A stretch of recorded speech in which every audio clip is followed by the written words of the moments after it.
Let's bring in right now Independent Senator Angus King, who talks about protesting with Dr. Martin Luther King 60 years ago. And he marched again this weekend for the same cause. Senator King joins us now. He's a member of both the Intelligence and Armed Services Committee. So, Senator, I'll ask you, we saw Mitt Romney go out, a Republican. We saw you go out as an independent. Why did you decide to go out and march this weekend?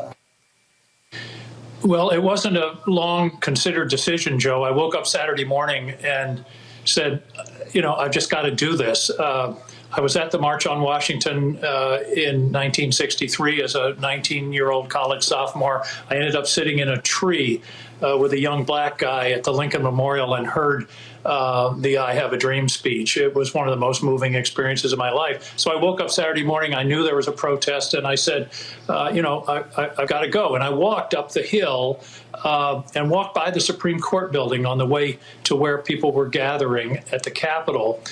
And there up above the entrance of the Supreme Court is all you need to know about what's going on. Equal justice under law. Nobody's asking for anything extraordinary or new or special in these protests. All they're asking for is for us as all Americans to honor the creed that we all grew up with. Equal justice under law, equal protection of the law, all men and women are created equal, all of that. Crown thy good with brotherhood from sea to shining sea. That's really what this is all about, and that's why I wanted to go, and I'm glad I did. I didn't want to look back 5 years from now and say, you could have taken part, but you didn't. So I was there, and it was a very important and moving experience. I know you're on the Armed Services Committee. I know that you were obviously concerned, like so many other Americans in all parties, concerned about what you saw on June the 1st when the president had violently cleared a park of peaceful protesters to go over and strangely lift up a Bible backwards. I'm curious, though, if you were heartened by the response that you have heard from former chief from Admiral Mullen, former chairman of the Joint Chiefs, from the former chairman of the Joint Chiefs, Colin Powell, former SecDef, James Mattis, Admiral McCraven, and also other news that the active troops have been taken out of Washington, D.C. Joe, that was a really serious moment. Our military has never been political, and they shouldn't be political. And that, the founding fathers talked about a standing army. That was something they were worried about. So if we're going to have people that are ready, and we need to have them prepared and ready for some attack by foreign adversaries, not our own people.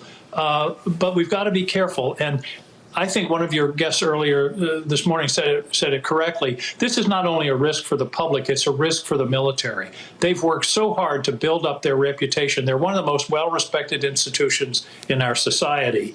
And to the extent they become used in a political way as props or as actually, the worst would be to have them out on the streets of America, active duty military. That would just be a huge setback, and it would undermine everything the military has tried to do in terms of gaining the confidence of the American people. The other piece that really bothered me about that was unmarked, I call them unmarked cars, forces out on the street that nobody could tell who they were. Not only not their names, but even what organization they were with. That's not America. That's just not appropriate. And I think that's something that ought to be cleared up right away. Number one, we ought to know who they are. Number two, in the future, anybody that's out there enforcing the law ought to be clearly identified. That is a total breach of political norms and should not happen. I hope Congress gets the answers about who those plainclothes officers in riot gear were, if they were, in fact, even officers. The Associated Press's Jonathan O'Meara is with us and has a question for you, Senator. Jonathan. Senator, actually, two questions for you about the coronavirus pandemic. First, tell us what you want to see now in terms of the small business loan program, the PPP. What sort of changes or updates are needed? And secondly, the president was in your home state on Friday. He visited a place where the swabs for the coronavirus tests are manufactured. But there were reports, because he didn't wear a mask during that visit, all of the swabs that were being made and in the background while he was there had to be destroyed. So I want to get your reaction on that, as well as the PPP. Well, let me take the second one first. I've seen the press reports. I think the company has confirmed that, yes, in fact, they had to destroy the swabs made that day. This business of not wearing a mask, I mean, masks not only will control the pandemic, but it's also a matter of personal responsibility. You shouldn't be spreading it yourself. That's the danger. You're endangering other people, and his unwillingness. I mean, there you see the shots. Everybody else has a mask on. It's a terrible disservice to the country to have made wearing a mask some kind of political statement, because it's really the appropriate way to go. As far as the PPP, the Paycheck Protection Program, there were some good mid-course corrections taken last week on a totally bipartisan basis of 417 to 1 in the House, unanimous in the Senate, to try to make it, to fix some of the unintended consequences. And I think that's appropriate. But the overall question of the pandemic, though, here's what really bothers me.